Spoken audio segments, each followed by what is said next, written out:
I was waiting at the temple. Prabhupada had arrived at the airport in his, I guess, limousine or car, or whatever, pulled up. And everyone was chanting, and I didn't know what to expect. I'd been chanting 16 rounds for about a week.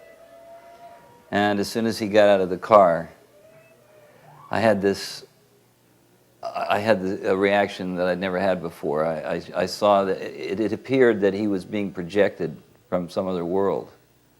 And I don't know how to put that into words to make the description match the actual experience, but it was though he, like in a theater when something's projected on the screen, and there's motion, but you know that it's coming from somewhere else.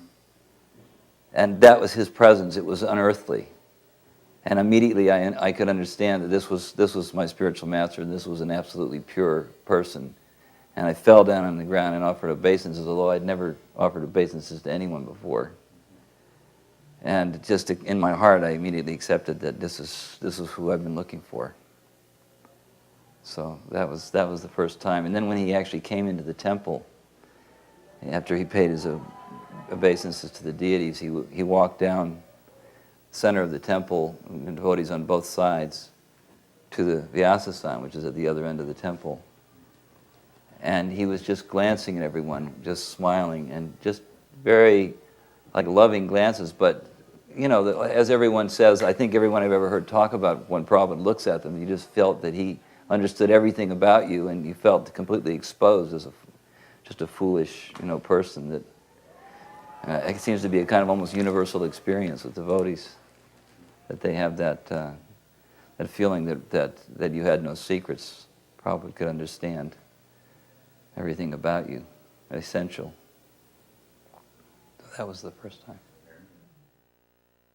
I was present in Sydney, and Karunda wrote a letter to all the temple presidents saying it's a matter of etiquette to invite the Guru to your temple. And Karunda said he won't come, but it's not likely that he'll come, but invite him. And Prabhupada had an itinerary which took him to Moscow, and so I duly wrote a letter saying, please come and visit Australia, and was totally shocked when the response came, I'm coming, send 2 tickets. We had no money whatsoever. I mean, we'd go out and sell back to Godheads. A big day was $50, Paying the rent was a major achievement. And so we let it be known that we needed $3,000 for 2 tickets, and one fellow who was coming to the temple, his name was Raghunath. His later name was Raghunath when he had been initiated, and he was a Baha'i at that time. And he donated $3,000 so Prabhupada could come to the temple. And I believe at that time Prabhupada arrived with Radha Gopinath. I think Bhagavan, he came 4 times, and I may mix up the sequence and chronology, because this is many years ago. But to my recollection, he came from the big pandal in Bombay, at the Quamadan. And the deities that had been used there were Radha Gopinath, and he came with those deities, and I believe Bhagavan held them in his lap on the plane, at least one of them. Maybe Bhagavan one, Shyamasundar another, I don't know. And so they arrived in Sydney with the deities, and we had just a storefront. The famous story. Prabhupada came. The storefront was kind of interesting because it was right at a bus stop. And there was a big window. So we would have our 6 o'clock arti, or evening arti, just at the time when the commuters were waiting around to go home. And there was this big lotus flower with Radha Krishna, and of course there was still plenty of clairvoyant glass through which they could see. And we would have, the arti was like a public exhibition for 30 or 40 commuters every day. And it was in Paddington, which was a trendy area. So it was a wonderful temple. It wasn't clean. Prabhupada later said that he left the deities in Mlecha Desh. We hadn't even changed the carpet from when it had been a store. And we didn't even know the carpets themselves are dirty. And we didn't know anything about devotional service. Really, the first 2 devotees who had started Australia were Balimard and Upendra. And Upananda joined, then I joined with Vaibhavi shortly thereafter, and then they left. One went to Fiji and one went to Hong Kong. And I was driving to the airport, and I said, well, who's going to be in charge? And I had only been living in a temple 2 weeks, and they said, well, you are. And then a few months later, Prabhupada came, and there were virtually no books at the time. There was just that old blue Bhagavad Gita with the preface by Allen Ginsberg. And to be honest with you, I couldn't understand it. I mean, later on, I think I got a good understanding of the philosophy by listening to cassettes and taking notes. But the reading of Bhagavad Gita was over my head. So Prabhupada came, and quite understandably, he was appalled at our lack of knowledge and all, but he said they were sincere. They were sincere boys and girls. He gave this, he had this initiation ceremony. It was a small storefront. But when Prabhupada came, but I have always been very good with the media. That's been one of my natural talents. So we had 3 or 4 television stations, and their cameras weren't like yours, big, you know. And they were crowding there, and the lights from the television station. And then there was 100 people in a room, which could only comfortably fit maybe 40 or 50. So Prabhupada, we had made an altar, and Prabhupada did the installation, the pratishthan. And we really got, those of us who had been around before, we'd gotten our first initiation by letter. So at this time we were getting the first fire sacrifice, and then the second initiation Brahmin. We didn't know what a Brahmin thread was. Prabhupada said, he said, it came to the point, he said, where are the Brahmin threads? And we said, what are Brahmin threads? I mean, there was nobody. And so Vaibhavi went downstairs, and she got string. She just got a ball of string and tied them together and brought them up. And so we had our Brahmin initiation. People from all over America had come to see Prabhupada. There was like many initiations at that time. So they were sitting there, and Prabhupada started describing the life membership program. And he said, we have introduced this life membership program in India, in America as well. And in India, it's 1,111 rupees. And when they become a member, we give them an entire set of books. He says, and so this is a very good business. And then Prabhupada started, each time saying this, started to laugh. And each time he said this, he laughed more and more. And I noticed the devotees weren't all quite getting his humor, or knowing what was going on. A lot of the devotees were young, they had no idea of business, or some did. And Prabhupada was saying, so we give them 500 rupees of books, and we take 1,000 rupees. Very good business. And then Prabhupada laughed again, he's like exploded in laughter. Very good business. And then Prabhupada says, and they invite us to in their homes, and they feed us a feast. They give us 1,000 rupees, and we give them 500 rupees of books. He said, in this way, we are eating our way back to Godhead. Very good business. Prabhupada laughed. And then everyone cracked up. So that was my first meeting with Srila Prabhupada, this meeting of seeing his enormous humor, his wit, how he would teach with his humor, and his precise intelligence, and how he was not a businessman, but he had this highly developed side of him as a manager and an organizer. When our small temple in Florida was closed, we moved out to Dallas, and part of the reason I was brought out there was because I was one of the only people that had any credentials, teaching credentials. And so when Prabhupada came to Dallas quite a number of times, I'm not sure these days, either 3 or 4 times, but he used to take walks on White Rock Lake, and which was the richer section. And a famous industrialist, H.L. Hunt, had a home there on White Rock Lake. So the devotees were telling Prabhupada that, we tried to go see H.L. Hunt, but he wouldn't see us. Prabhupada said, oh, he would not see you? He said, but when death comes, will he also say, I cannot see you? He says, anyway, he may say, but death will come and do his business. And then he said, anyway, what would you tell him if you were able to see him, get in to see him? What would you have said? So then they were kind of on the spot. Well, somebody said, well, maybe we would show him your books. And he said, no. So we'd tell him about the school, and Prabhupada was, no. He didn't like those answers. And finally he said, you should tell him this. She should tell him he's become a wealthy man by stealing from the earth. He was an oil tycoon. He said, by stealing from the earth, he has become wealthy. He said, and at death, he will be punished very severely for this crime. He said, this is the way you should speak to him. So then, I don't remember which devotee, they said, Prabhupada, if we speak like this to him, he'll become angry. Prabhupada said, angry? He said, if I shake my stick at a dog, he will also become angry. He said, you have to learn how to talk to this class of men. And that was it. That was his instruction.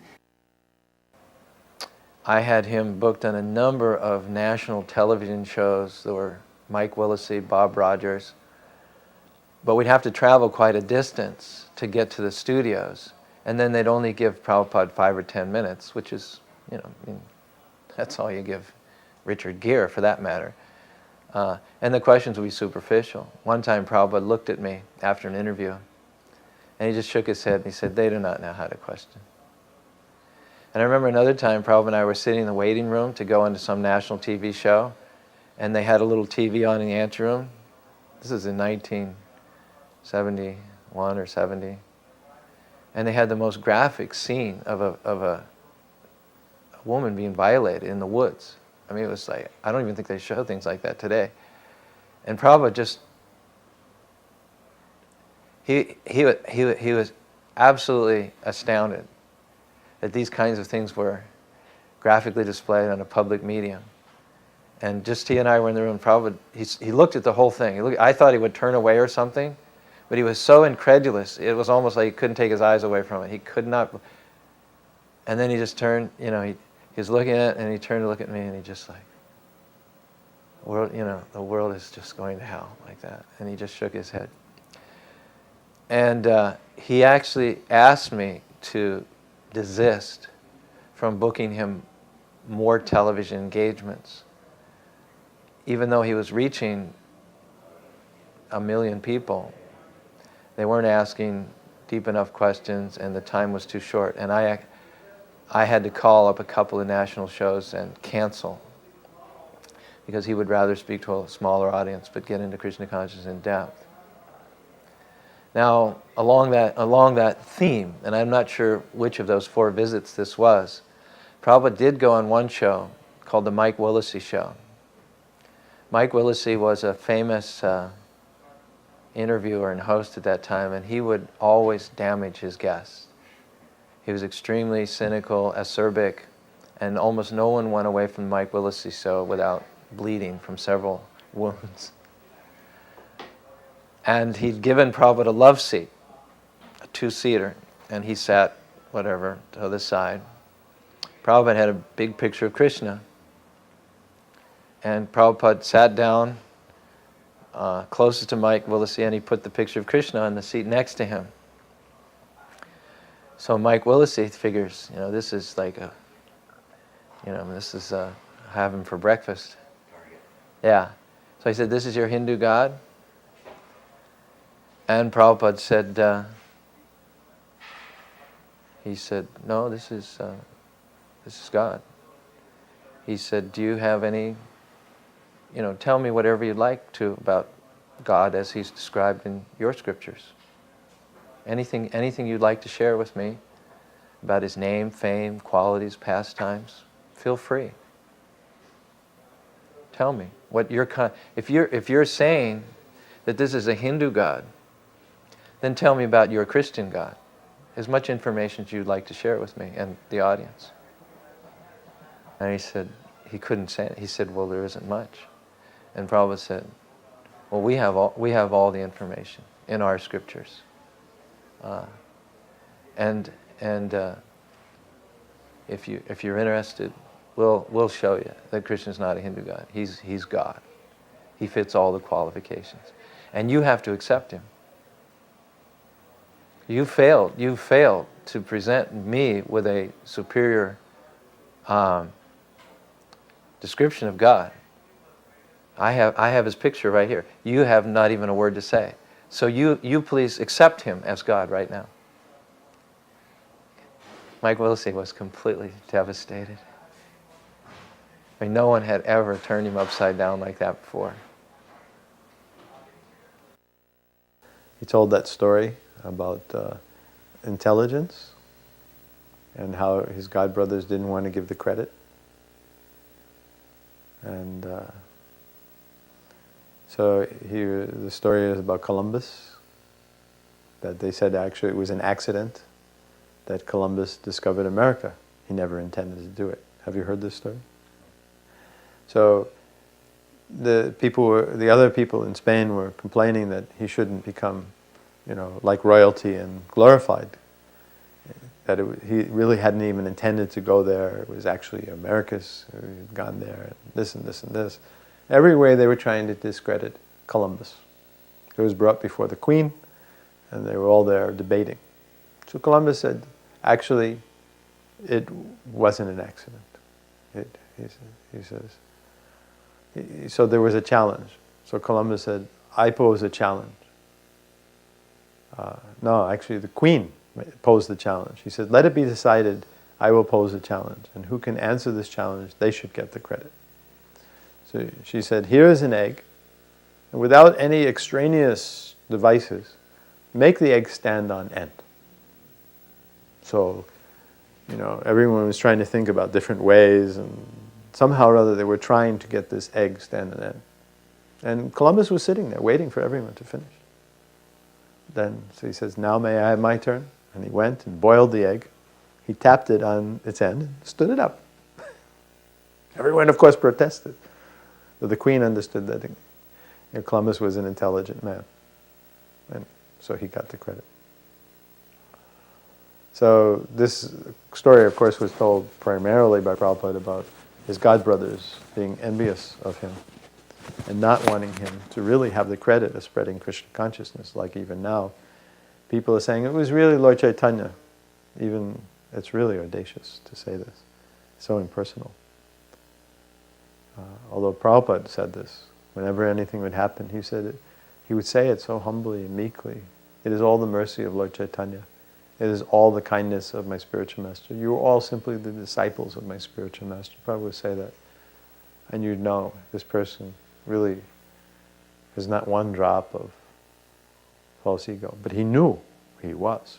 It's amazing how this can be. It's almost impossible from any position other than pure devotional service to understand how someone could understand this. On another occasion, on a morning walk at White Rock Lake, Prabhupada was just observing different things as he walked along. And then at one point, somebody pointed out there was a horse in a field on one of the estates running. And Prabhupada said, oh yes, horse. A horse is the most beautiful of animals. So then Satsvarup Maharaj, kind of almost like playing a straight man, said, Prabhupada, I thought a cow was the most beautiful. And Prabhupada thought that was really funny. He said, a cow? He said, a cow is not beautiful. And then Prabhupada said something to the effect that amongst the humans, amongst the women, the humans, he said, what did he say? The Jewish women are the most beautiful. Which I was kind of amazed by that. And then Satsvarup said, but Prabhupada, the black people say that they're the most beautiful. And Prabhupada said, everyone will say like that. That was it. It was just real light, but it was fun. On another occasion, I'd booked Prabhupada 2 speaking engagements in one day. One was at the North Sydney Boys' School, which was a very exclusive school for boys, young boys. I don't think any of them were older than 3rd graders, 4th graders. And they all wore their uniforms, and they sat in the auditorium. That was early in the day, probably the assembly, at 9 o'clock in the morning. Then later on that day, I had booked Prabhupada to speak at the Wayside Chapel. So Prabhupada came to the boys' school. We always carried his Vilasa with him. We always had a kirtan. There was a lot of brouhaha. And Prabhupada started off by asking the boys, what is consciousness? And one boy raised his hand. I forget what he said, but Prabhupada was so good with the kids. He asked the boy to come down. One boy raised, he asked him to come down. And his answer was a little off, but Prabhupada was very, very kind and gentle to him and sort of steered him in the right direction. And he got the idea that consciousness is the spark of sensation, from within the body and so on and so forth. And from there he went to discuss the Supreme Consciousness. In 13th chapter, Chitragnam Chapimam Vidi Sarva Chetushribharasya Sarva Chitana Jnanam Jnanas. There's the knower, and then there's the, there's the field, there's the proprietor and owner, the individual soul, the Supreme Soul. And it was a very technical lecture, but he presented it, it unfolded in a way that was perfectly palatable for these very, very young adolescent boys. And they were quite satisfied. And I had the feeling that they had really ingested most of what Prabhupada had to say. It was a very, very satisfying engagement. And there were a lot of kids there, as well as their teachers, probably at least 200-300. Later on, we went to the Wayside Chapel in the evening. And Wayside Chapel, in spite of its name, chapel, was a gathering place for radicals, fanatics, homosexuals, Nazis. And the fellow who moderated all this was Reverend Ted Knopfs. And he delighted in sensationalism. You know, he wanted to get more and more people coming and make it a vortex of controversy and so on and so forth. And he probably saw himself as some sort of a catalyst or a midwife for wonderful new ideas. But because your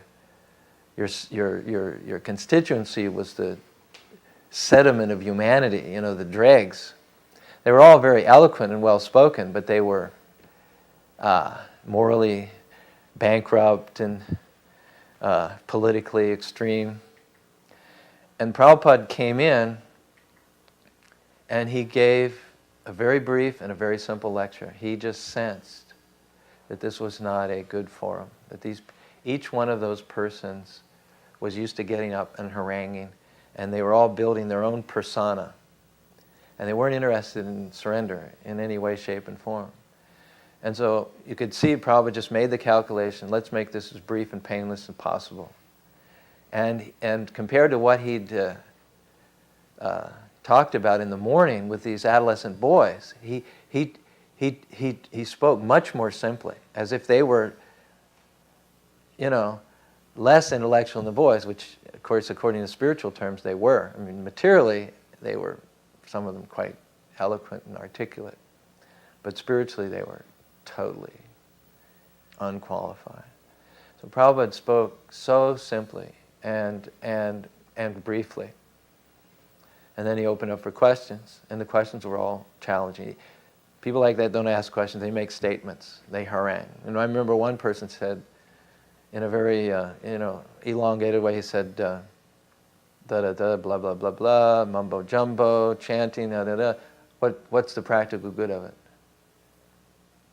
And I can hardly even give you any idea of the expression and the tone of Prabhupada's voice. He, in a completely disgusted way, he said, it saves you from death. He said it in a way that you wouldn't understand. But this is what it does. It's the practical result of chanting Hare Krishna and following is that it will save you from death. And as Reverend Knopf, after the program, as Reverend Knopf was escorting Prabhupada to the car, Prabhupada asked him, what do you do here? And Reverend Knopf said, well, one of the things we do is help kids with drugs. Prabhupada kind of registered that. And he got in the car, and then I believe Ugrashava was riding in the car with him, and Prabhupada said, so they give young people drugs?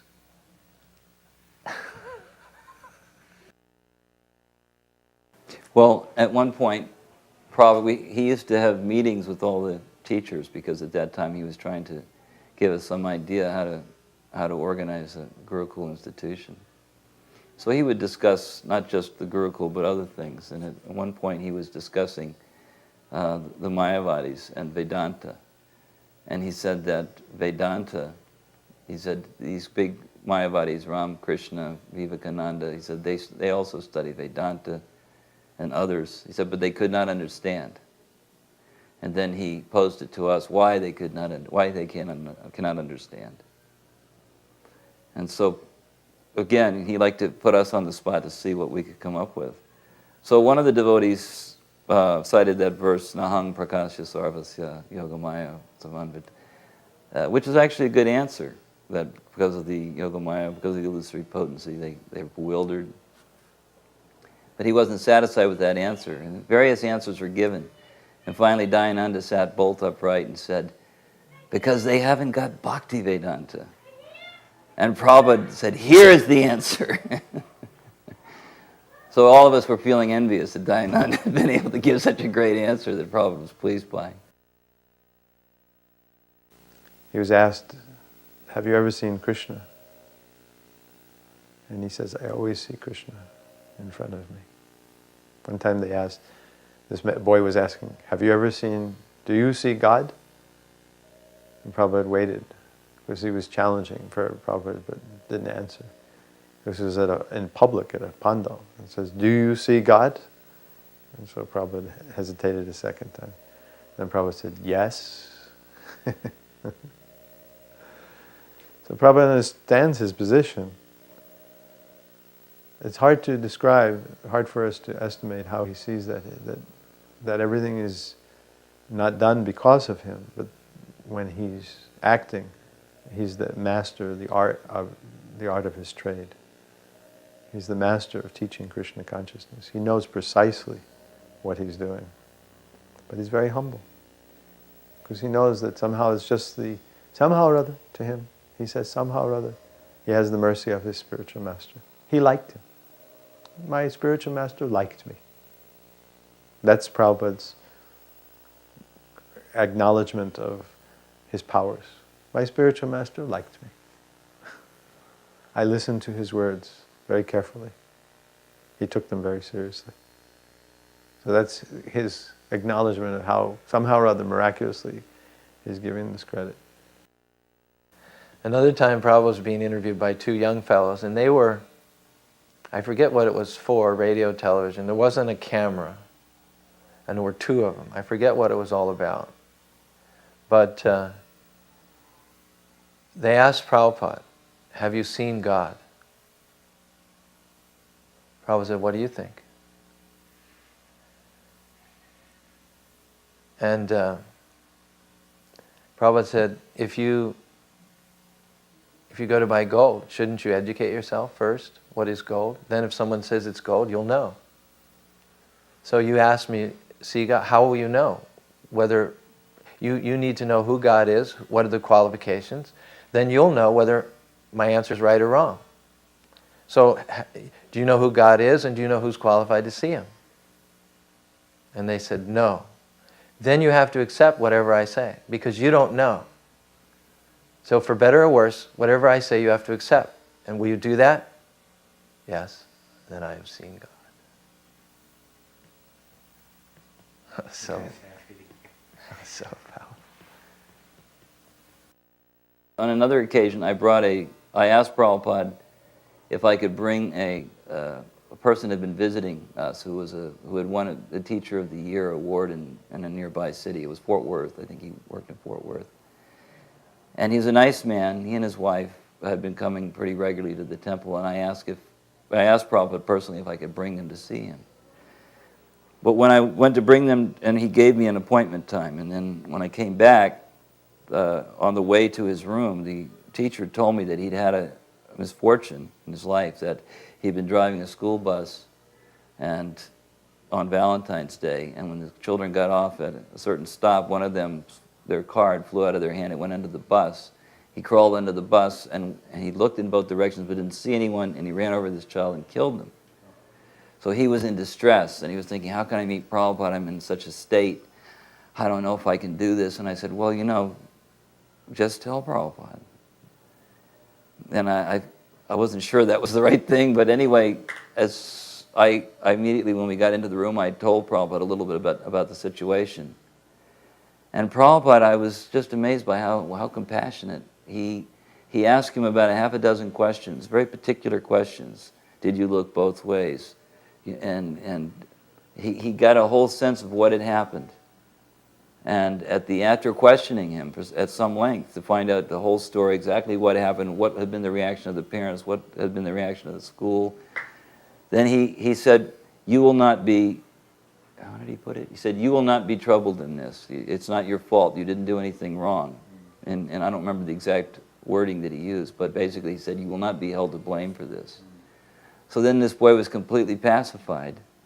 And then he began to talk to Prabhupada and ask him different questions. And in the questions and answers, Prabhupada brought up this rocket scientist, Werner von Braun, that had gone before a scientific conference and declared that the real purpose of science was to establish the existence of God.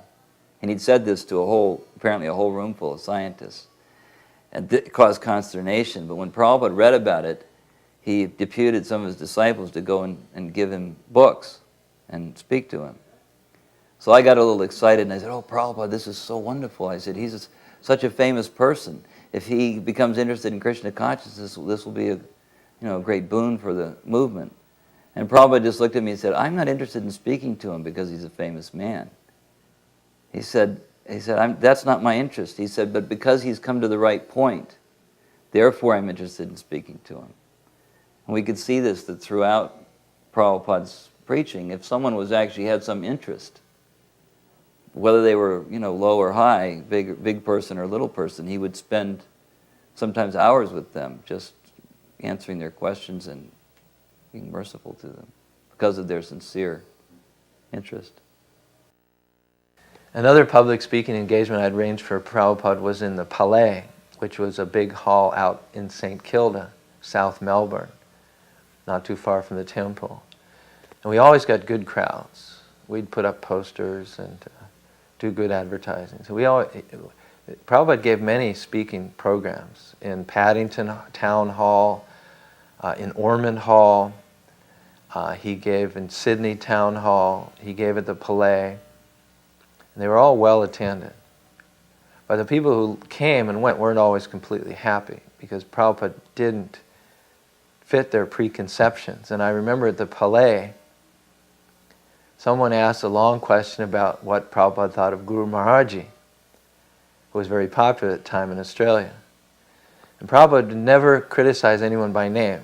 He knew them, but he wouldn't just get right into it. He would be interested to see how they would represent the philosophy, and then he would respond to that. He wouldn't go personally in public against them. So he said, "What is his philosophy?" And the kids said that God is the light between your eyes. They had some system of pushing on the eyeballs until you saw stars, and that was supposed to be God. So this person said, "God is the light between your eyes." And Prabhupada just looked at that person. He said, "Thank you very much."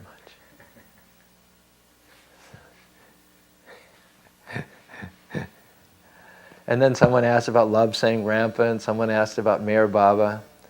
And Prabhupada said, "What is their philosophy?" And just didn't give any of them any credence at all. And people were complaining. People were, "Wow, how come he's like that?" And we just, well, that's our guru.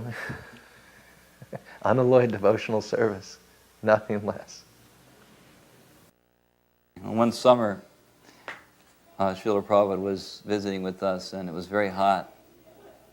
So he wanted to go outside, and at that time, there was no garden, a nice spot for him to sit. So he went out and sat on the lawn in a chair on Graham Street, which is the busy street. And all these cars were zipping by, and Prabhupada was sitting out in the lawn in a chair with just a sannyas, what do you call that? The top, whatever, the sannyasi top. Someone was fanning him with a peacock fan. We were sitting out around Prabhupada, and this man walked by on the sidewalk. And when he saw Prabhupada, he just did a double take, and it was more than he could handle, because just after he looked, and then he walked by, and he just couldn't handle it, so he walked back, and in a very demanding voice, he said to Prabhupada, "Why is that man fanning you?" And Prabhupada was just sitting very relaxed in the chair, and he just said, "It is hot." So this man he didn't know what to say. He just turned on his heel and walked off. So Prabhupada kind of demolished his whole irritation with 2 words, or 3 words. "It is hot." And that was it. So that was kind of a humorous. I was fortunate enough to have arranged the program and sat through it. It's a St. Paschal's Seminary. I don't remember whether that was in the environs of Melbourne or Sydney, but it was seminarians of the Franciscan order. We went to the seminary and we set up the Vyasa. Prabhupada gave a wonderful lecture about the universality of God consciousness. God consciousness is for everyone.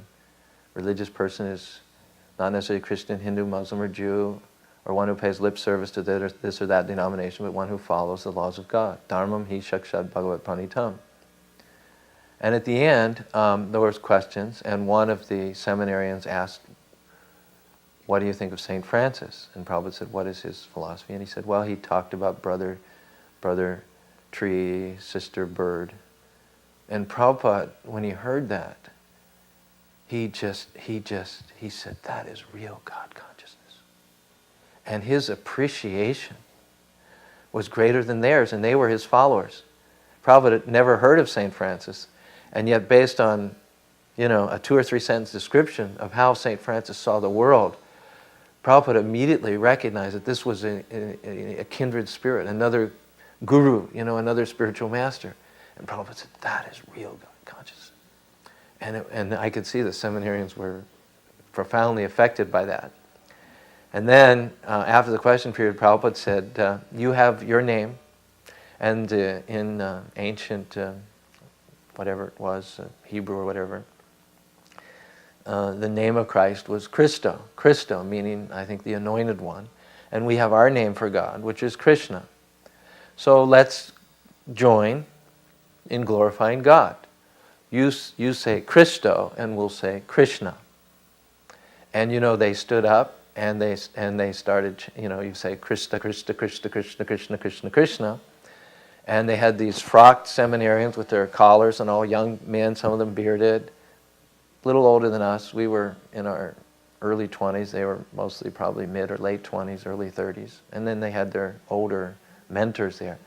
And the place was rocking.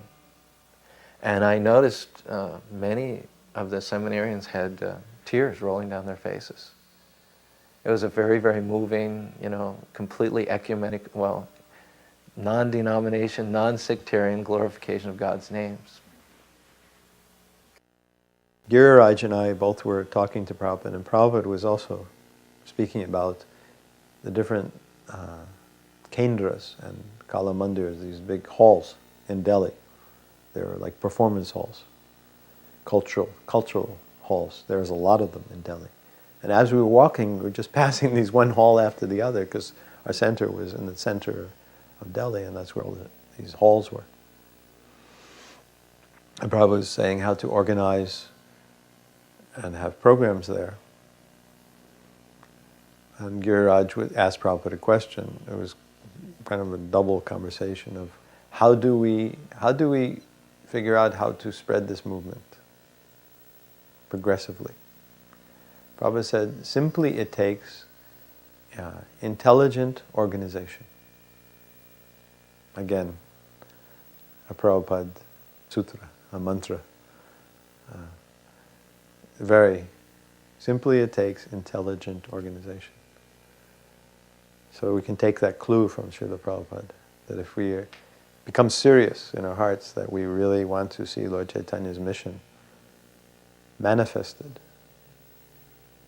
that as soon as possible, to its fullest degree, if we want to be some sort of facilitator for that and help, then we should intelligently organize.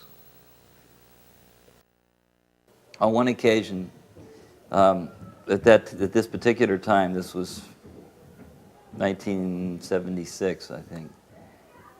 Harikesh, at that time the Gurukul was in a guest house room. We only had 4 or 5 kids. And Harikesh pulled me over to the side. He was at that time Prabhupada's secretary, and he said, "You're not running this Gurukula properly." He said, you should be like a guru figure to these children. You should be like the guru. You should not have such friendly relations. You should be like a guru. And I've never been all that submissive. So I said, maybe that's your opinion. I said, but as far as I know, Prabhupada never instructed us that way. And he'd instructed us a fair amount in Dallas, and I thought I had some idea what he expected.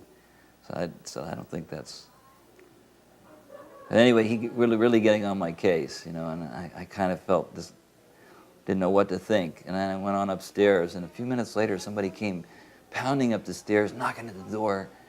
Prabhupada wants to see you right away. And I'd never been summoned before, so I was kind of sort of a little bit shocked. And the only thing I could think to do is check to make sure I had tilak on, because I knew that you didn't want to go before the spiritual master without tilak. So I ran down the stairs, came into Prabhupada's rooms, offered my dandavats, and just as I got up, Prabhupada was sitting behind his desk looking really, really grave. With the way his lips would turn down, kind of. He said, "So, you think you are guru?" I said, "What?" He said, "You think you are guru?" And I said, "Prabhupada, I never said that." And I was looking around the room desperately, and I saw Harikesh. I said, "He said that." So Prabhupada said, "What is this?" So then Harikesh was tempted to explain to Prabhupada, I guess, what his idea was. But after a couple of sentences, Prabhupada just waved him off. And then he looked back at me again, and he said, "You are not guru." He said, "I am guru." I said, "I know." He went like this, be quiet. He said, "You are the experienced disciple. You are teaching the inexperienced, but you are not guru. Is it clear?" And I said, "Yes, Prabhupada." "All right," he said, "all right then." And then he sort of dismissed me. So I walked out of the room completely crushed, thinking, what have I done? I never thought that. Now I'm being chastised for it.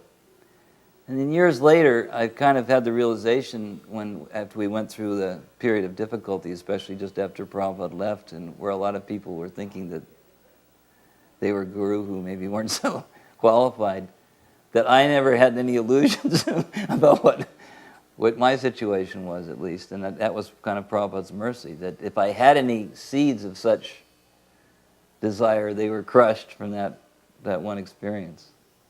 So that made quite an impression on me.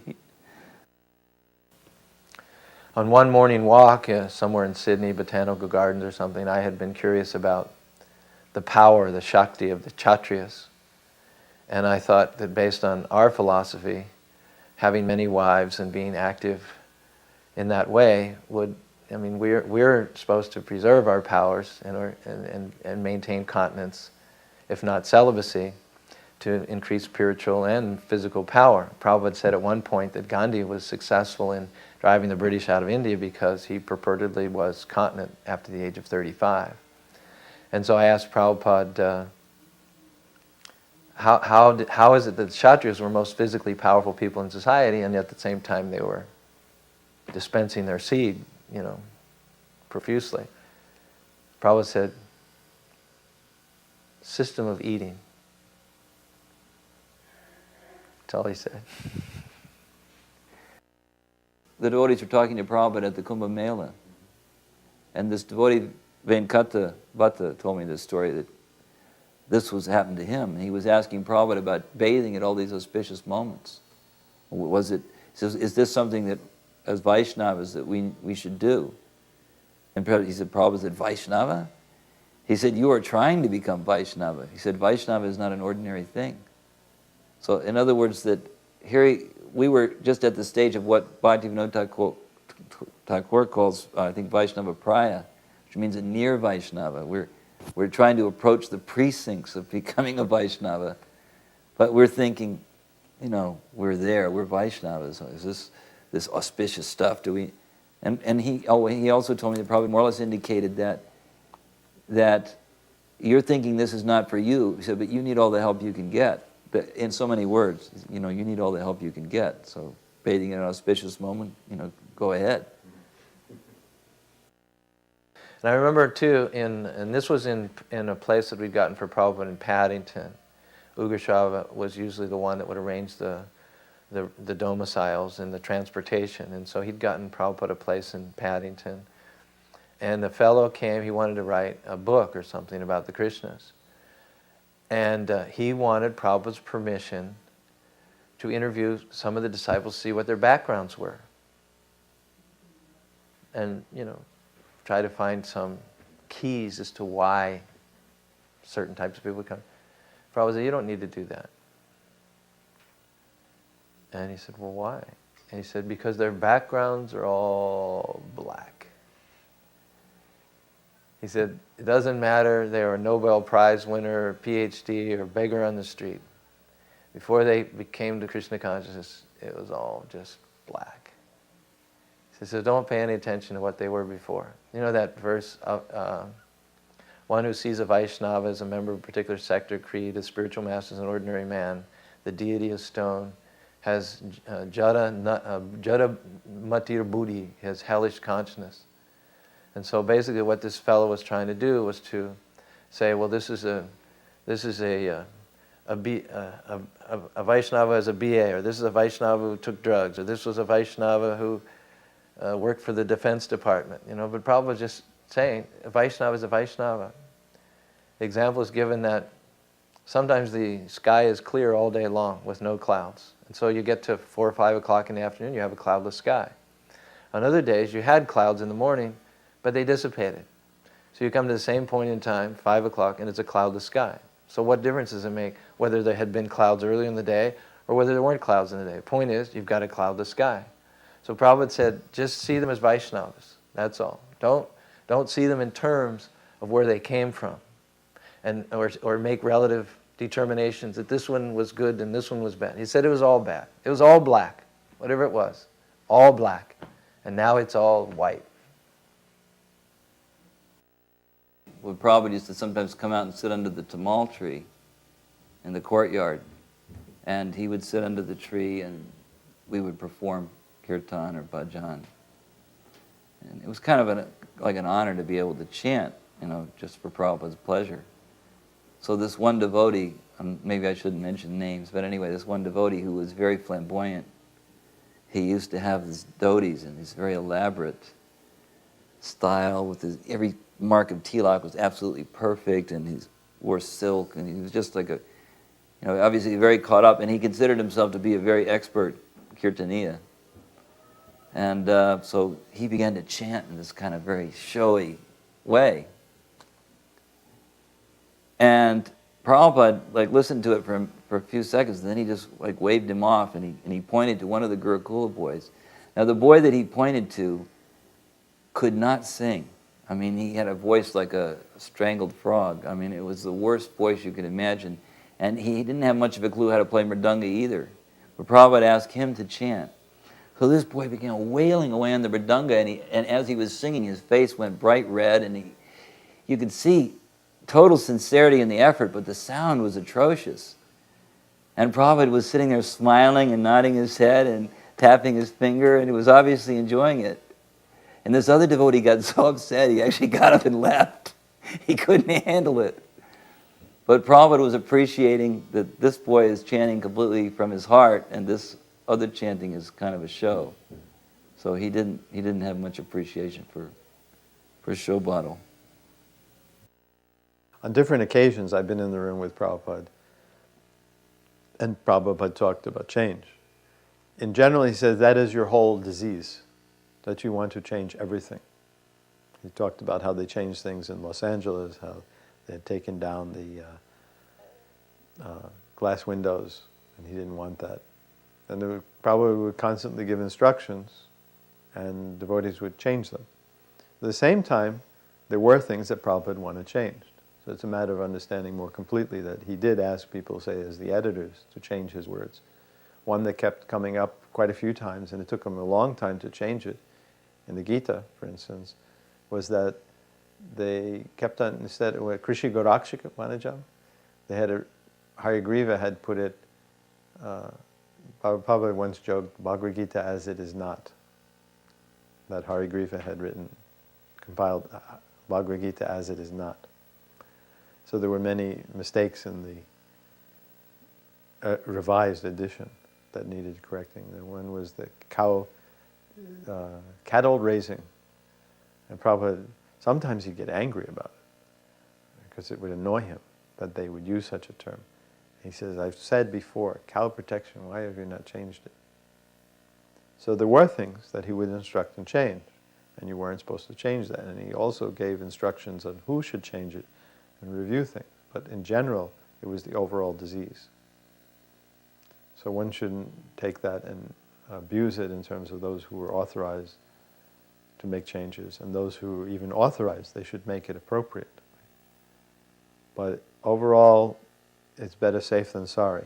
If something was like that, don't change it. Like kirtan.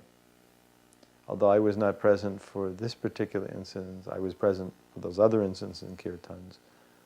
And for instance, in the beginning, Prabhupada would do kirtan, and at the end of chanting Hare Krishna, he would just stop. And then they started introducing the Hari Bol from the Gaudiya Math. And Prabhupada said, what is this Hari Bol? Do Hari Bol. Or the Jaya Jaya Gurudev. Prabhupada said, which Gurudev? And I heard him tangentially say this, but wasn't at a kirtan when he said it. But I know devotees who were very careful in what they repeated. One of Prabhupada's pet peeves was, Prabhupada said. He said, who said? Prabhupada said. And with Rameshwar related it to me, and it's also in the recorded conversation.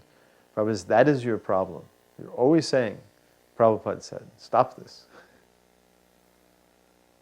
It became a real problem. Who said Prabhupada said? When did I say? I never said. He was sitting behind a desk when he first came into the room. He was going to show us how to teach. So he came in, and when he first walked into the room, there was nothing for him to sit on. So he was just standing there. So somebody ran to the temple and got a large seat and put it down behind his desk. Prabhupada sat down. And then he said, so what are your questions?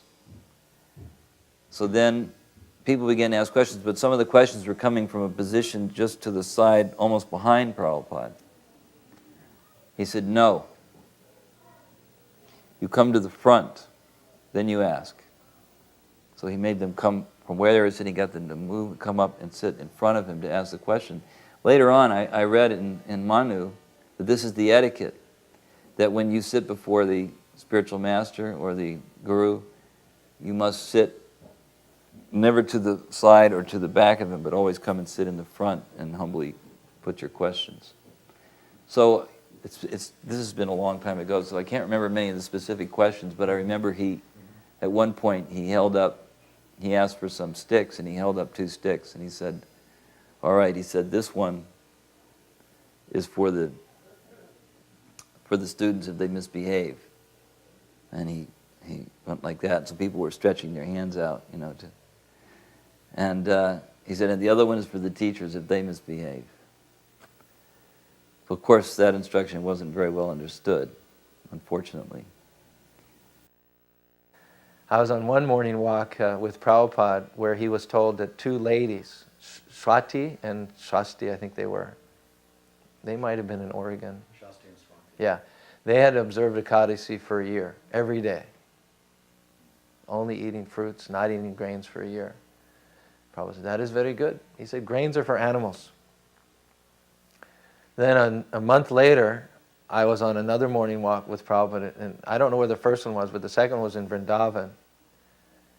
And Prabhupada was talking something about grains building strength. And one devotee said, but Prabhupada, I thought you said grains were for animals. Prabhupada said, I eat grains. Am I an animal? Another time during this period, the Bhagaji was Prabhupada's friend who was kind of helping with the management of Vrindavan. And he used to go in pretty regularly to see Prabhupada. Prabhupada liked to associate with him because one thing, Bhagaji always told jokes. And of course, most of them were, I think, in Hindi. I didn't understand them, but they had quite a friendly relationship. And Bhagaji was kind of like the patron of the Gurukul at that time. He had arranged for the land and so many things. So one day he was going in and I said, can I come with you? And I was thinking, well, I am kind of running this little fledgling Gurukul, and maybe I could go in too. Because, you were kind of afraid to even try to get in to see Prabhupada because, as someone was pointing out in some of the classes here, that it's like there was a wall of sannyasis and, older devotees that kind of were a little bit intimidating. So he said, yes, come. So I went in with Bhagaji, and he went in to see Prabhupada, and they greeted each other, and Prabhupada had a couple of Indian guests sitting there with him out in the garden where they had the lotus fountain. And as soon as Prabhupada spotted me, he pointed to me and he said, go and get an asana. Or no, he didn't. He said, go and get some asanas. So I thought, oh my gosh. So I ran back out. I found Harisari. I said, Prabhupada wants some asanas. And Harisari, I don't think we have any. So then he began rummaging around in a closet, and he found this one kind of rumpled, not terrible looking, asana. He said, this is all I've got. So he gave it to me. So already I was in a sweat because I was, not getting anywhere. So I went back out with my asana, and Prabhupada spotted me again. I mean, as soon as I walked into that garden, immediately he said, get them some prasadam, because these guests were just getting up to leave. So, yes, Prabhupada. So I ran in, Prabhupada wants prasadam for these guests. He said, it's right over there on the table. So then they came out, I handed them the prasadam, and I did something right, And I went back out to the garden again, and I was just kind of standing there in the back with my one crumpled asana. And Prabhupada looked up at me again. As soon as I came in, he looked at me and said, so? He said, I've several times asked you to get some asanas. What is the difficulty? I said, Prabhupada, they only have this one asana. And he just looked at me kind of like, and then I, like an idiot, sometimes when you're destined to make an idiot of yourself, I said, Prabhupada, what should I do with this asana? He said, take your one asana and sit down. And then he began to laugh uproariously, and he and Bhagaji were laughing. And he said something to the effect, I caught the drift of it. It was something to the effect of, these Westerners, what can you do? When they were laughing like uproariously, and I was the object of the laughter, but somehow I started laughing uproariously, because somehow it struck me as completely funny that I'd gone in there with aspirations to be recognized as one of the big devotees. And Prabhupada just crushed me completely, and it made me realize, I'm just, an insignificant servant, and I can hardly do anything right. It was just my whole ego was immediately reduced to its proper perspective. So it was quite an instructive experience as far as false ego goes. On another occasion, Prabhupada was circumambulating the temple, and there was a group of us. I can't remember whether at the beginning or the end of a walk. I think it was at the beginning of a walk, but he was circumambulating the temple. And at one point, when he came to the corner of the building, he stopped very suddenly, and the devotees almost ran into him. And he turned around, and he just said in a very grave voice, he said, "You are blind, but I can see." And so, we didn't know. Yeah, of course. We didn't know what to say. Nobody said anything. So then we went around again. And when we got back to the same spot, without saying anything, he just pointed to a light that was on. Now the sun had already come up, and the light was burning. Now his mood in Vrindavan was that none of pice should be wasted. So whenever any water was dripping, whenever there was any neglect, whenever there was any kind of merchant trying to get the better of us in some business deal, he was on top of it. And that was his comment. I am blind. You are blind, but I can see. So it kind of worked on every level. It was true in terms of the management of that temple. It was true in terms of our spiritual condition. It was a statement of truth, but it had a practical application. In one of the letters I received from Prabhupada was another instruction. It's typical of how Prabhupada gave instructions. He said, now strain your brain to think of ways to more and more ways. Now strain your brain to think of more and more ways to introduce my books to the intelligent class of men. And just the way Prabhupada would deal, just talking about letters. And then I'll talk about family. So talking about letters, Prabhupada was dealing with me simply by letters. I was alone in Delhi, really alone. No one would stay, and from the beginning there was no one even coming there except to make trouble. And I had to endure all of that. And I was always in anxiety. That's a whole other thing about anxiety and Krishna consciousness. So I was writing to Prabhupada and giving him reports, and he always wanted me to write to him. He said, I always want to hear from you, and it was very encouraging. And I had made 10 members of parliament into life members. And Prabhupada writes back, you have opened up a whole new history in Krishna consciousness. And he's like, wow, I just made 10 members of parliament to life members, But Prabhupada writes, you have opened up a whole new chapter in the history of Krishna consciousness movement. I mean, it's like this was earth-shattering news. Like, Prabhupada's gone to the spiritual world. Tejiyas made 10 life members. I mean, this is the way he wrote it. You could actually see here. I said, wait a minute, Prabhupada, I only made 10, Prabhupada, I made 10 life members. I don't even need to tell you that. I don't want to hear it. But at the same time, Prabhupada was so sweet and encouraging. And actually, he felt that. We had such a good time planning and scheming about members of parliament, and it was becoming amazing what was going on, by Prabhupada's mercy. And the biggest members of parliament, the hardest to crack, were people who were, even Mayavadis. They were inviting Prabhupada, and Kamalapatri Patti, who was next to Indira Gandhi in the Congress party, most respected. He was called Panditji. He invited Prabhupada to his house, had a public program where he invited all the ministers and top members of parliament to his house. I mean, this was like, and Prabhupada was like on fire going to that program, talking about Rupa Goswami, Sanatana Goswami. Another occasion after a lecture, Gyani Gamya stood up, a friend of mine, and he asked Prabhupada, how can we ever repay our debt to you? And Prabhupada said, you can never repay your debt. He said, remain always indebted. So that was his response. And on another occasion, after he'd given a Bhagavad Gita lecture, this Indian man from the back of the temple room got up and said, I don't think he actually got up, he was just asking his question from the back of the room. And his question was something to the effect of, why was Krishna trying to tempt Arjuna to fight? Now actually this is, amongst many so-called religions, this is a very commonly asked question, apparently. Because I've read since then that this is one of the challenges. Why was Krishna trying to agitate Arjuna into becoming violent? This seems to go against the principle of humility and peacefulness, etc., etc. So he was challenging, why was Krishna tempting Arjuna? And Prabhupada got kind of fiery and looked really irritated, and he said, come up here. Just like the way maybe like a grandfather would speak to his grandson who was really out of line.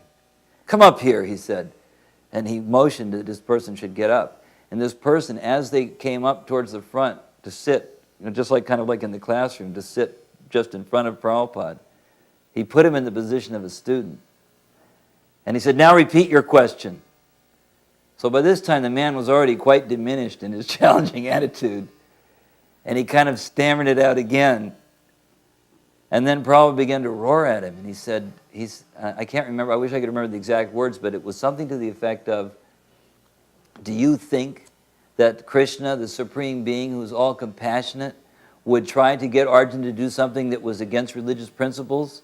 When Krishna is Dharman tu Sakshat Bhagavat, when Krishna is the origin of all religious principles, that he would advise Arjuna to do something against his own self-interest? And he just was hammering this guy. And then when he got through, he just went like this. He just kind of discarded him, with a wave of his hand. And the man kind of almost crawled back to his original position. But apparently, that's what he thought that person needed at that instant. Another occasion, I also asked him in a lecture, at the end of lecture, I said, if Christians would give up eating meat, would they be Krishna conscious? He said, yes, definitely. Krishna is pure, you become pure, you will understand, Krishna will be revealed to you if you're pure.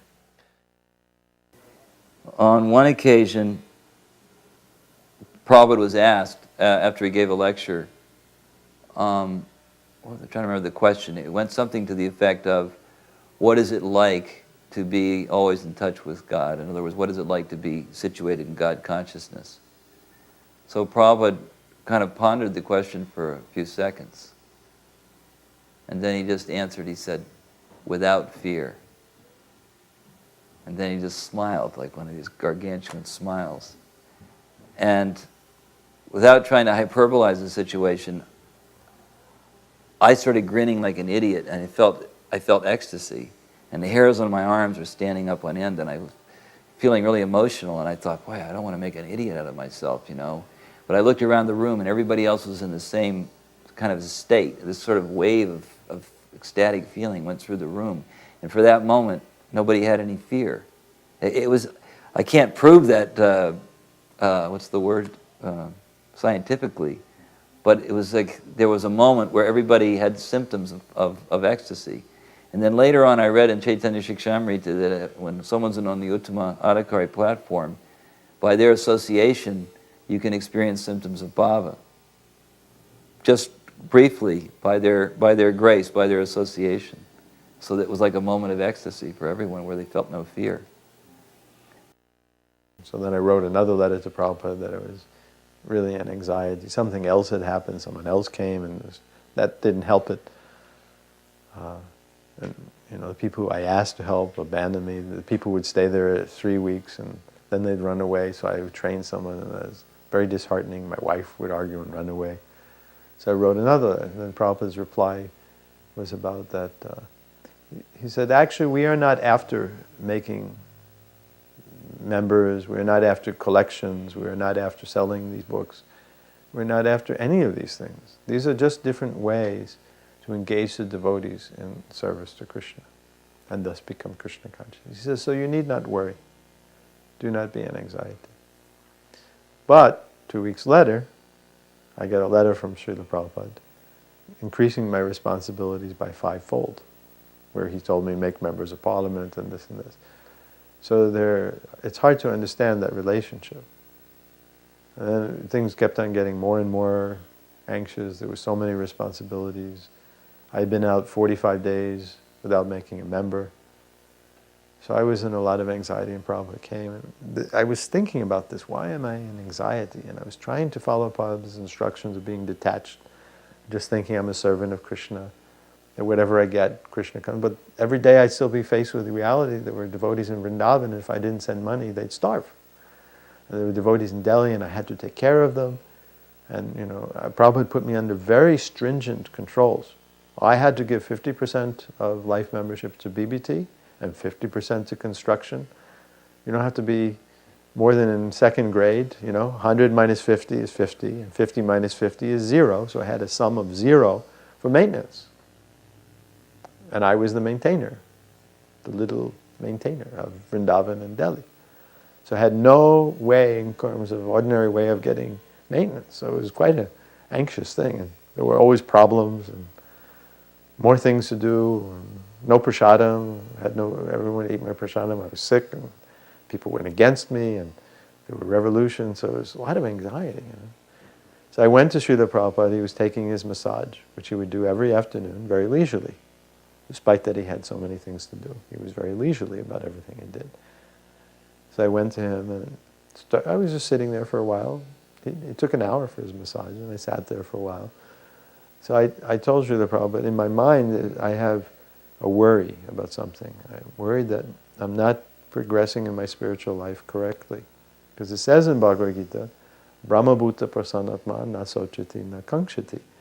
That when one goes to the Brahma Bhuta platform, or is in Krishna consciousness, that anxiety and lamentation are gone. I said, so I'm not concerned in terms of what I'm getting, but I'm just always in anxiety.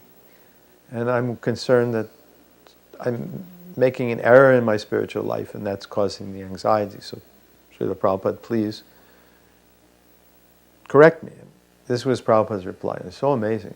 You want to take an amazing incident. Prabhupada looked at me. He was looking at me so softly and kindly. He says, no. He says, your anxiety is all about pleasing Krishna. Then he said, and Mother Yasoda, you see, she is always in anxiety. That this demon Trinavarta might steal Krishna, or that Krishna might be hungry. Mother Yasoda is always in anxiety. He says, so like that. All your anxieties are simply in relationship to pleasing Krishna. So they are transcendental. So kind, huh?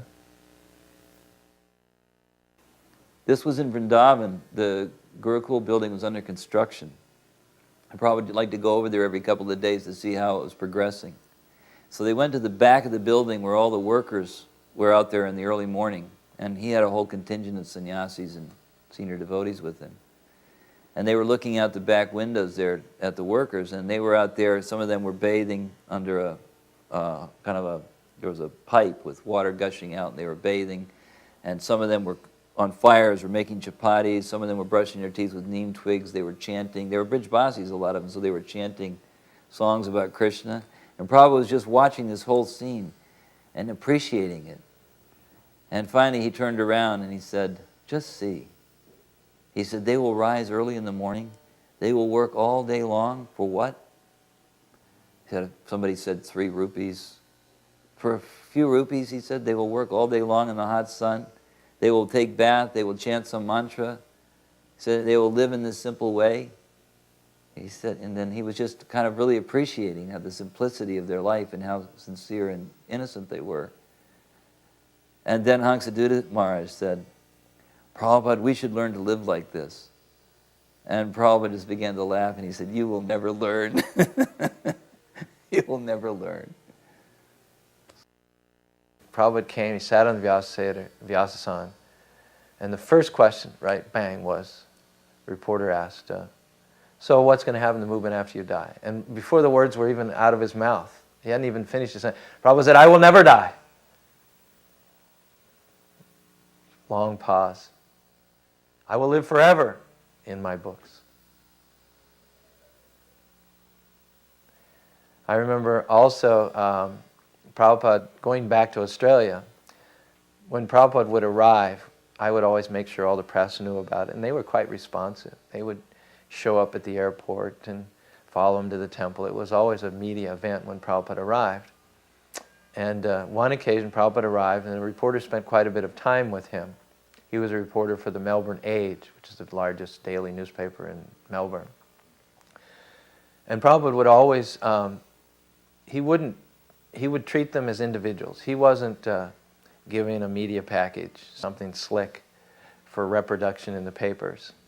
He was trying to get them to be Krishna conscious. And Prabhupada spent a lot of time, and I was there, and he really, really, really gave this fellow a lot of mercy. And then the article that came out the next day had a picture of him. It said, Swami says he'll be an animal in his next life. And we were just aghast at the ingratitude and the dullness of this fellow. And we came and we were upset and we showed the article. Look what he's written after all. And Prabhupada just smiled. And he asked me, he said, Caru, he said, count the number of times that Krishna is mentioned in the article. I don't know what it was, 8 or 10 times. And he said, what is the circulation? I don't remember, 500,000, maybe not that many, 200,000 or 300,000. How many people read it and then pass? We figured, and then we came up with a figure, 500, 600, 700,000 times the number of, so it turned out that the name of Krishna was repeated or read more than 1 million times as a result of that article. So he said, how can that be bad? The name of Krishna has been intoned mentally and verbally more than 1 million times on this day. So that cannot be bad. Another time when he was circumambulating the temple, he came to originally they had used some kind of red stone that went around the parikram path, around the Krishna Balaram Mandir. And it was laid out in a particular pattern, but when it came to this one particular area where there was a curve, it was kind of a strange-looking arrangement of stone. And Prabhupada pointed to it with his cane and said, what is this? He said, this is not a proper pattern. He said, they have cheated you. They have given you the rejected stone. And they have charged you according to the rate for the good stone. You've been cheated. Then Harikesh well, this is the rasa that Harikesh had with Prabhupada. He would either try to correct or argue with Prabhupada. And everybody was always like, kind of wondering, what's he going to say now? So he began to give an argument to Prabhupada. No, Prabhupada, actually it is a pattern. And he launched into a complex explanation of how it was actually a pattern. And so Prabhupada said, it's not a pattern. It's obvious it's not a pattern. And they were going back and forth. Finally, Prabhupada yelled at him. He said, yes, he said, it is a pattern. It is a clown's pattern. And said, and you are the fool. And then Harikesh began to laugh hysterically. And everybody was just kind of in awe that this person would have the nerve to argue with Prabhupada about something like this. But that seemed to be the nature of their relationship. But I just remember, yes, it is a pattern. It is a clown's pattern. Prabhupada, the whole temple room in the Lotus building was packed, and Prabhupada was giving the lecture. And he said, he just had a moment there when he looked out on all these young kids, 20 years old, and he said, and you got a sense of how exciting every day was for him, preaching Krishna consciousness, captaining a world movement, and exciting for all of us who participate in it. And so Prabhupada, he just said, I am an old man. He said, I may go anytime. He said, but you there are hundreds of you, and you're young men, and you have at least 50 years left. And he was transcendently envious of us, that he was going to have to go, and we all had 50 years, and he just started crying out of sheer enthusiasm to preach. Like Shayananda Maharaj was in the room with Prabhupada, and Prabhupada was discussing various plans, preaching plans. And then he said, so what should we do? And Akshayananda Maharaj replied, Prabhupada, we'll just have to become Krishna conscious. And Prabhupada said, another impractical suggestion. That story kind of made the rounds in Vrindavan at the time, and I just always thought that was one of the most hilarious. Oh, and that these are just story. For instance, that story that the devotee was saying, "Oh, he was the most fallen." You know this one? I'm the most fallen, Prabhupada, and Prabhupada said, "You're not the most anything." That's it. I mean, this devotee was lamenting, like trying to show how humble he was, and he said, "Prabhupada, I'm the most fallen." And Prabhupada said, "You're not the most anything." It's kind of like wanting credit for being the most something. And Prabhupada said, "You're not the most anything." That always struck me. But that's what I mean. It was so quick, and it was so funny. It was so sharp and very sarcastic. But you never felt offended when he did it. Even if it was at your expense, it was funny. You had to admit it was really funny. And it always had an instructive edge to it. I think that was the other part that was so nice, that it was merciful. Because he was trying to help you. The false ego is such an obstacle, and he was trying to cut through that and make us try to get more in touch with reality. Before Prabhupada first personally came to visit us in Australia, we had a couple of his books. We had the Bhagavad Gita. I don't know if we had the Krishna book, but we knew something of him as an author, and one always tends to think of the author as a person and then his works as being two separate things. I mean, this is his work, and then one is curious to know what the person's like. You read a modern author, John Grisham, and say, okay, that's what he wrote, that's his fiction or fantasy, and what's the fellow like? And so I had wondered what would Prabhupada be like in person, having read his commentaries and so on and so forth. And first time Prabhupada came to Australia, he stayed, I think it was only 4 days. And I was in charge at that time. Later Mohananda came and Madhavisa came, but I think the first time it was pretty much just me. And I was with him more than anybody. And it didn't matter whether I was in the room with him alone or whether there were 20 or 30 people. He was personification of the Bhagavatam and the Gita. There wasn't any difference between his work and himself. He was truly the person Bhagavat. And I think I had, very early on the realization that one needn't be in the physical presence of Prabhupada. because Prabhupada is perfectly and completely present in his books, and there is no difference between Prabhupada and his books. And so I always had plenty of inspiration, in my devotional life, because I never had a problem with that, I mean, Prabhupada leaving the planet was the worst day of my life.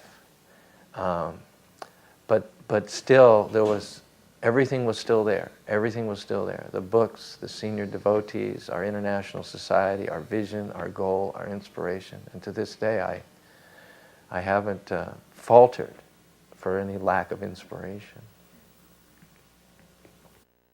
This is Vrindavan. Srila Prabhupada departed from Vrindavan on November 14th, 1977. This was approximately November 8th or November 10th. So I came to Vrindavan. I was in the Hyderabad farm, which was very important to Srila Prabhupada, so I was staying there. But I heard that Srila Prabhupada was not feeling well and that it was a chance he might leave the world, so I went to see him. And came there, and I tried to be as inconspicuous as possible, not to disrupt the mood. The room was packed with devotees. Everyone was very quiet, and I could see Prabhupada's condition. I was told about it. He really hadn't eaten for almost 6 months. It's a very important thing to understand Prabhupada's condition.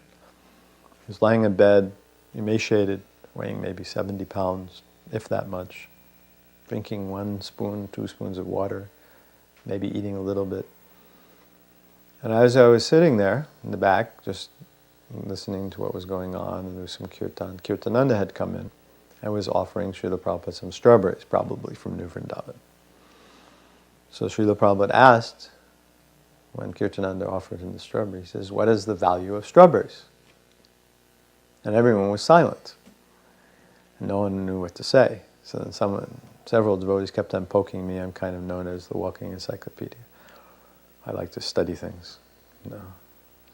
So they kept on poking me to say something. So I didn't want to intrude on Prabhupada. I was remaining quiet. But I spoke. I said, Srila Prabhupada, the value of strawberries is that they're very high in fructose, and that provides immediate energy. Because I knew Prabhupada wasn't so much into vitamins. So I talked about the value. Prabhupada's very pragmatic. Even lying on his departure bed, not eating, he's concerned what would be the value of eating it. He's a pragmatic person. So the devotee next to him says, Tejiyas says that it, and he repeated it. And Prabhupada said, "Oh, Tejiyas is here." And Prabhupada said, "How is the Hyderabad farm?" So he's so cognizant, always. I mean, even this state. And so I gave him a report that we're growing corn, rice, mung beans, like that. And as soon as I said corn, Prabhupada said, "Oh." He says, "Corn. You can grind the corn, and then there are big pieces, which you can boil with water, cook with water, like rice, which is called bhat. And the other, the fine powder, you make that together like a roti, and you cook that on the pan, the cooking pan." And he says, and the villagers, they very much like this. So here he was, from a physical point of view, starving. And what was he thinking? He was just thinking how we could make this corn in the most delicious way to make the villagers happy when they take prasadam. This is a person of unlimited compassion. In Prabhupada's last days, we used to go in shifts. 24-hour kirtan was going on in his room, and we used to go in shifts. And I used to go in sometimes with a group of Gurukul students, and we would chant. I don't remember what our shift was. It was an hour or 2 hours. But we would chant using these very tiny cardinals, making as little noise as possible because Prabhupada couldn't take too much sound, and they kept the lights quite low. And so Tamal Krishna Maharaj, as I remember, asked me to chant, to lead the chanting. So I began to chant, and I was thinking, I'd really like to please Prabhupada with this chanting. And so I tried to remember every tune that I'd ever heard him chant Hare Krishna mantra with. I didn't know that many, but I tried to make sure they were tunes that he chanted. So I was really concentrating, and I was chanting these different tunes. And then our shift was over, and we got up and went out. Well, the next day when we went to chant, Tamal Krishna Maharaj grabbed me by the arm and said, "You have to chant for Prabhupada." And I said, "Why? You know, I mean, oh, sure," but he said, the other day when you were chanting, he said Prabhupada had called him over after we left and said, "Who was that chanting?" And Tamal, always like the guardian, said, "Was there anything wrong, Prabhupada?" And Prabhupada said, "No." He said, "It was nice. It was very nice," he said. So that was one.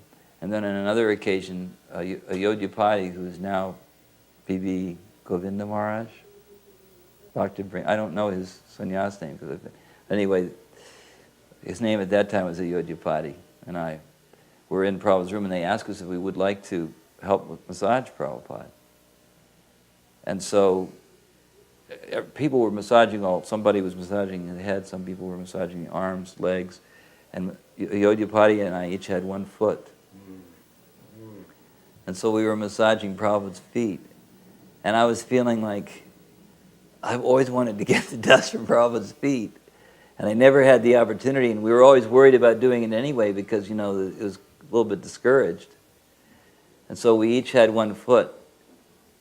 And I turned to a Yodhapati, and I only know this because he told me. I hadn't remembered this till he told me. I turned to him and I said, "This is Vaikuntha." I said, and it was like, we just felt like we were in the spiritual world, you know, with Prabhupada, just massaging his feet and, you know, just doing that as a service. It was real nice. And of course, I was also there when Prabhupada disappeared, left this world. And I'm sure you've probably heard plenty of stories from the devotees that were there. My own feeling at the time, it was just such a feeling of helplessness and desperation because, in fact, it was like that a lot during the last couple of months because it just felt like it was inevitable, but you couldn't stand the thought that he wasn't going to be with us. And on that last day, everyone was chanting. At first there was a kind of a back and forth, and then everybody began chanting together in the last moments. And again, it's not something you can empirically establish, but it felt like there were many more people in that room than were actually there. It felt like there was a heavenly chorus. It felt like there must be so many other personalities from other places who were present. And there was this tremendous feeling. I'm not trying to make light of it. It was like a Technicolor finish. You know, like when you have this spectacular ending to a movie or something. It was like this glorious chanting was going on, and Prabhupada was, with his last breath, was Hare Krishna, you know, uttering the syllables Hare Krishna, and you could almost feel the ascent. You know, it was like you sensed, okay, he's ascending now, he's with Krishna. And the emotions were so intense in the room, and some devotees became completely hysterical, crying. One devotee threw himself on the floor and just weeping, he couldn't control himself. Other people were completely stricken or stoic, or there were so many different kinds of reactions. But it was a very intense moment. But there was nothing inauspicious about it. It was completely auspicious.